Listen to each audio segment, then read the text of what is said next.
Brikes Hill, written and narrated by Davy Pollitt. Otto's face pressed against the window of the train. He gazed out at the English countryside rushing past. Mum had spent most of the journey trying to persuade him to change his mind about the wedding. Otto, please come to the wedding. It won't be the same without you. And what will Pete think? But Otto had made his mind up weeks ago. He didn't want to go to the wedding. He wanted to be with his real dad. It was so unfair. Why did grown-ups have to spoil everything? Dad was in Canada. He was always away. The whole family had planned to move there until Pete had arrived on the scene. Pete, his soon-to-be stepdad. Pete was all right, but Otto didn't like him being with his mum, especially now that they shared a room together. Before, when Otto couldn't sleep at night, he'd climb into Mum's bed and she'd stroke his head until he fell asleep. He couldn't do that anymore, not with Pete there. Otto didn't understand why his parents had to break up. Dad had called from Canada a few days ago and told him about his new job. It was a good job, but it meant that he had to work over the summer and wouldn't be able to look after Otto. Instead, Otto was going to stay with his grandfather. Gramps lived in a mansion on the other side of the country. Otto had been there once before when he was 3, but he couldn't remember much about the place. His heart leapt at the thought of staying with Gramps. Gramps was so much fun to be with. He was always fooling about, doing magic tricks and telling interesting stories. Otto's friends called him a legend because he could magic sweets from behind their ears. Hey, presto! Sweeties! Oh, sweet, that's magic. You teach me that trick. I know magic donuts. Donuts? I farted. Oh dear! What's natural can't be sinful. That's what I always say. Funny moustache. Oh yes, staying with Gramps would be a lot better than going to that boring wedding. Mum was travelling with Otto as far as Canterbury Station, and from there he'd be collected and driven to Gramps' house. It was a long, boring journey, and the carriage was hot and stuffy. And to make matters worse, he'd forgotten to pack his video games. That was Mum's fault, thought Otto. At breakfast, she'd gone on and on about the wedding please, again. Darling, please. And Otto had stormed out of the house to wait in the car, leaving the bag with all his games in the hallway. Maybe Gramps would have some video games. But then, Otto remembered Dad telling him that Gramps didn't even have a TV. Mum, are we nearly there? Not long now, darling. Probably about 10 minutes. Mum was reading the newspaper. A photograph of a weird-looking wombat filled the back page. Above the picture, in big letters, were the words, "Wanted for bank robbery." Otto knew all about this wombat. Everyone did. The wanted posters were everywhere.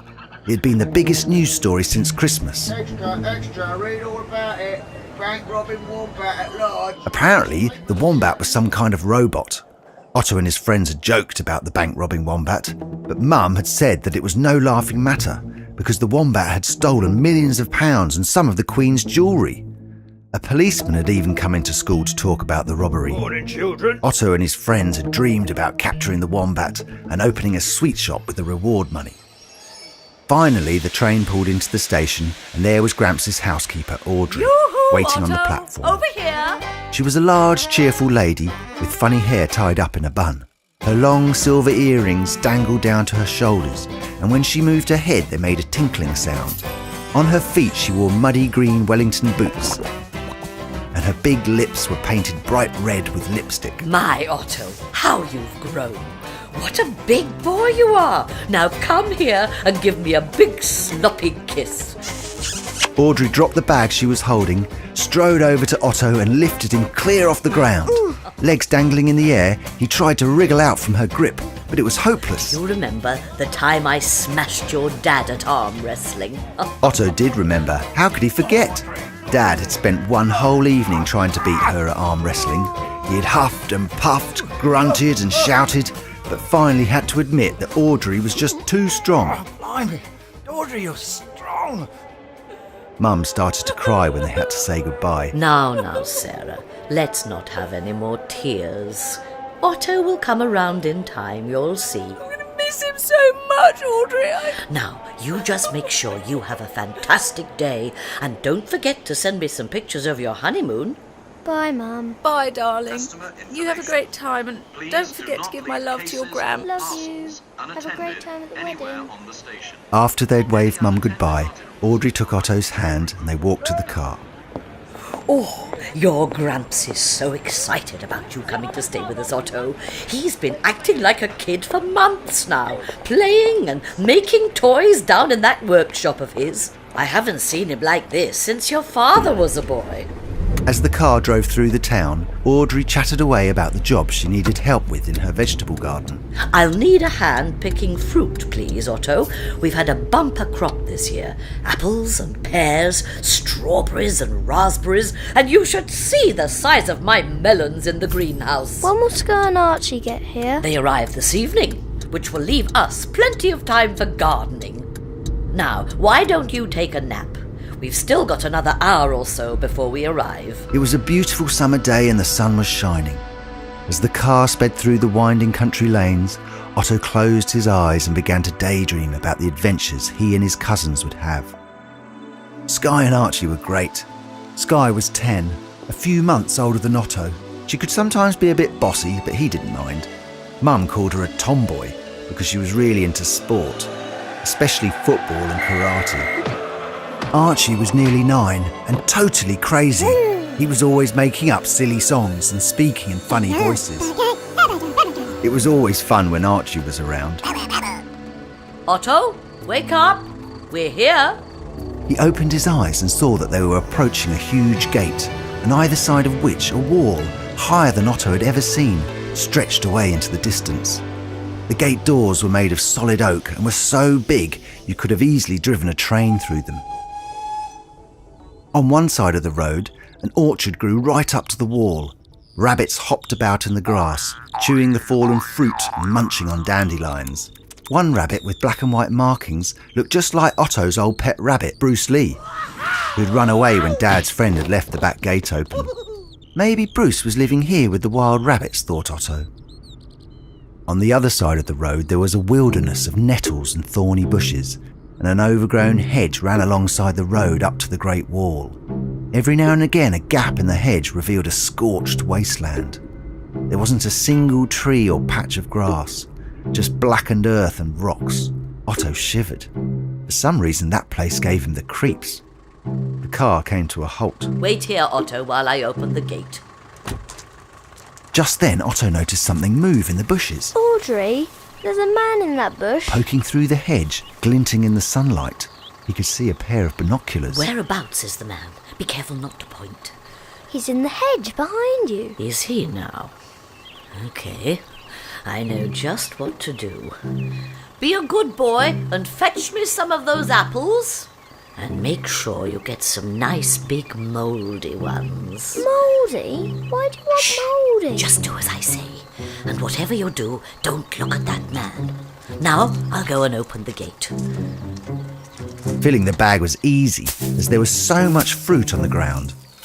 Otto didn't like the feel of the sticky, squashy, mouldy apples, but as requested, he filled up the bag with rotten fruit. Audrey was now at the gate, tapping numbers into a keypad on the wall. A loud rustling noise came from inside the bushes. Otto couldn't stop himself from looking. He now clearly saw a big man staring through green binoculars. He wore a camouflage jacket, and in one hand he held a pen and paper.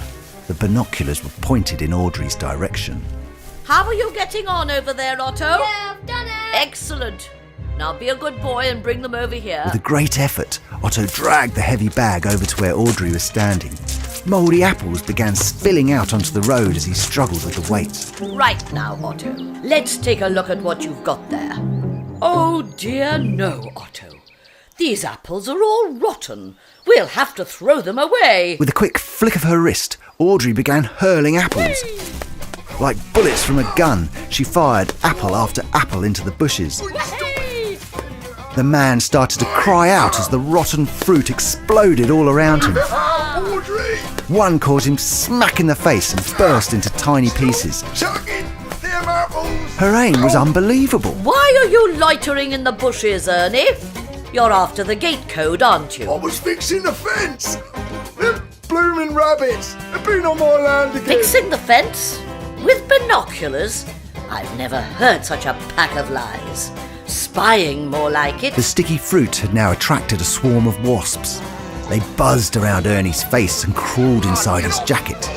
Desperately, he tried to swat the wasps away, but this just made them angry, and they began to sting his face and neck.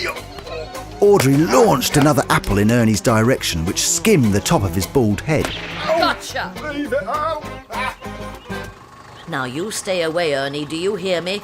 I'll be calling the police next time, you mark my words. Crashing out of the hedge, his neck and face stinging from the wasps and brambles, Ernie stumbled across the field, closely followed by the swarm of angry insects. Audrey tapped in the gate code, and this time, with a great creaking noise, the doors slowly began to open. Ernie had gone. Audrey, who was that? That was Ernie, our buffoon of a neighbour. But what was he doing hiding in the hedge? I don't think you need to worry about him, dear. But why does he want to know the gate code? The gate is always locked. It must never be left unlocked. Never. And the code must always be kept secret. Let's just say he's a very nosy neighbour who's given us a few problems, but it's nothing for you to worry about, Otto. Besides, I don't imagine we'll be seeing him again for a while. You're good at throwing apples, Audrey. Yes, of course I am. I was captain of the college baseball team, you know. The driveway stretched ahead of them. Through the window, Otto could see a great forest climbing up the mountains in the distance.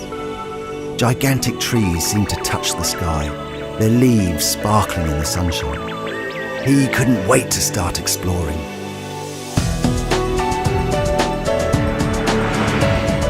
This is the Brikes Hill Estate. Wow! Marvellous, isn't it? It's amazing.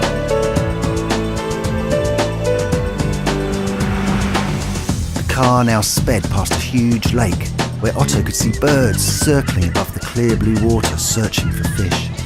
Is this all Gramps' land? Oh, yes, dear. The Brikes Hill Estate is vast. Wow, Gramps must be rich. Yes, he's a very clever man, your Gramps.